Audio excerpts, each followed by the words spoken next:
Hello, welcome to my channel. કેમ છો બધા? મજામાં? આજે આપણે શિયાળાની એક સ્પેશિયલ રેસીપી બનાવવાની છે. આજે આપણે ગ્રીન ઓળો બનાવશું. તો ગ્રીન ઓળા માટેના ઇન્ગ્રીડિયન્ટ્સ રેડી છે. મેં અહીંયા 2 રીંગણા લીધા છે. રીંગણાને મેં આપણે નોર્મલ ઓળો બનાવીએ એ રીતે શેકી લીધા છે. અને 1 વાટકી જેટલી ચોપ કરેલી લીલી ડુંગળી લીધી છે. પછી લીલું લસણ લીધું છે ચોપ કરેલું, આદુ મરચાંની પેસ્ટ લીધી છે, ટમેટાં લીધા છે, ટમેટાના ટુકડા કરી લીધા છે, અને આપણે લીલા ધાણા લીધા છે. અને આપણે રીંગણા છે ને બને ત્યાં સુધી કૂણા રીંગણા લેવાના છે. કૂણા રીંગણામાં બી ઓછા હોય એટલે આપણે ઓળાનો ટેસ્ટ બહુ સરસ આવે. તો ચાલો હવે આપણે બનાવીએ ગ્રીન ઓળો. હવે છે ને આપણે આ રીંગણાનો કાળો ભાગ છે ને કાઢી નાખશું. આવી રીતે રીંગણાની છાલ ઉતારી લેશું અને ઓળા માટે રીંગણાનો માવો બનાવી લેશું. આ રીતે 2 રીંગણાની આપણે છાલ ઉતારી લેશું.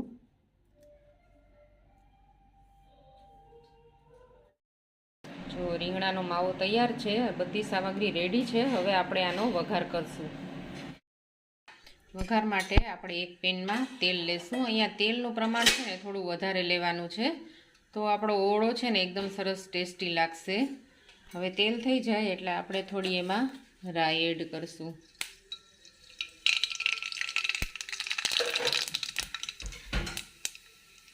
થોડી હિંગ એડ કરશું.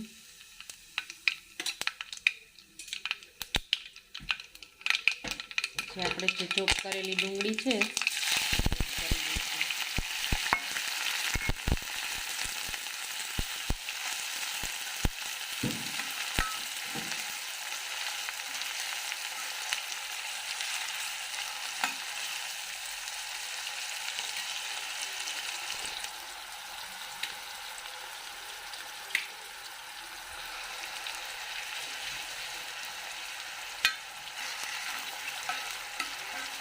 આમાં છે ને ગ્રીન ઓળો છે એટલે આપણે બધો લીલો જ મસાલો નાખવાનો છે. આમાં આપણે તીખાશ માટે લીલા મરચાંનો યુઝ કરશું. આમાં આપણે લાલ મરચું એડ કરવાનું જ નથી.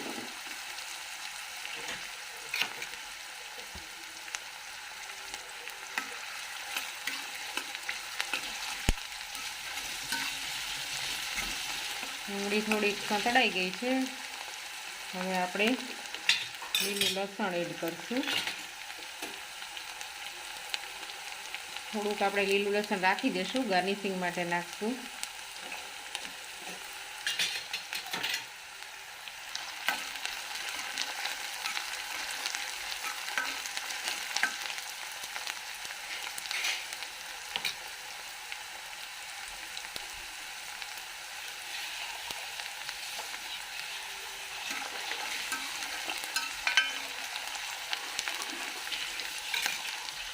હવે આપણે જે આદુ મરચાંની પેસ્ટ છે એ એડ કરી દઈશું.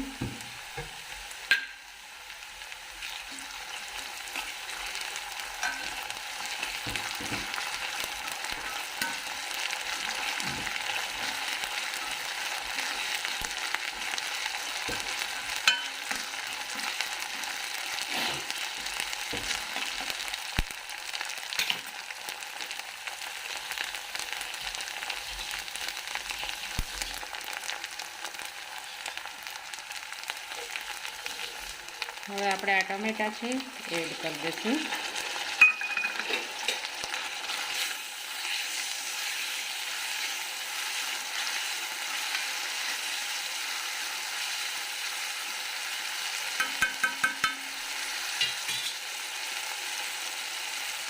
હવે થોડી વાર આપણે સાતળવા દઈશું આને.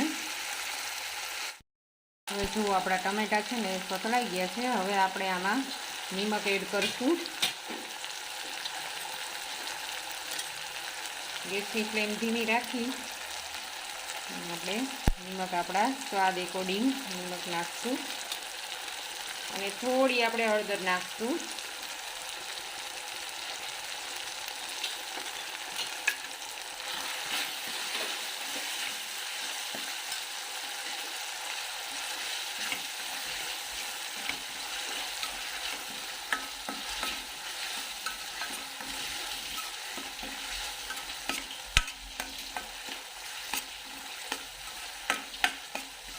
હવે જુઓ ટમેટાં સરસ ગળી ગયા છે.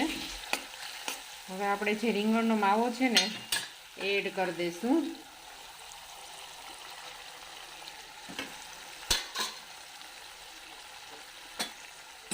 હવે સારી રીતે આપણે મિક્સ કરી લઈશું.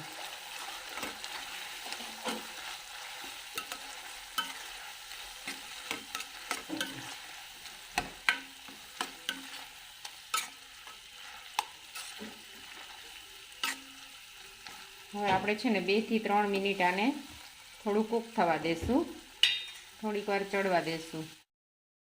જો 2 થી 3 મિનિટ થઈ ગઈ છે અને આપણો ઓળો છે ને એકદમ સરસ એકરસ થઈ ગયો છે અને સરસ ચડી ગયો છે. હવે આપણે એમાં લીલું લસણ અને ચોપ કરેલી ડુંગળીના પાન છે એ આપણે ગાર્નિશિંગ માટે એડ કરશું અને લીલા ધાણા એડ કરશું. તો જો આપણો ગ્રીન ઓળો તૈયાર છે. હવે આપણે એને એક બાઉલમાં સર્વ કરશું. જો આપણો વિન્ટર સ્પેશિયલ ગ્રીન ઓળો રેડી છે. આ સૌરાષ્ટ્રની ફેમસ રેસીપી છે અને આ ગરમા ગરમ બાજરાના રોટલા સાથે તો બહુ ફાઇન લાગે છે. જો તમને મારી આ રેસીપી ગમી હોય તો લાઈક કરજો, શેર કરજો અને મારી ચેનલને સબસ્ક્રાઈબ કરજો. ફરી પાછી આપણે અવનવી રેસીપીઓ સાથે મળશું. Thank you for watching.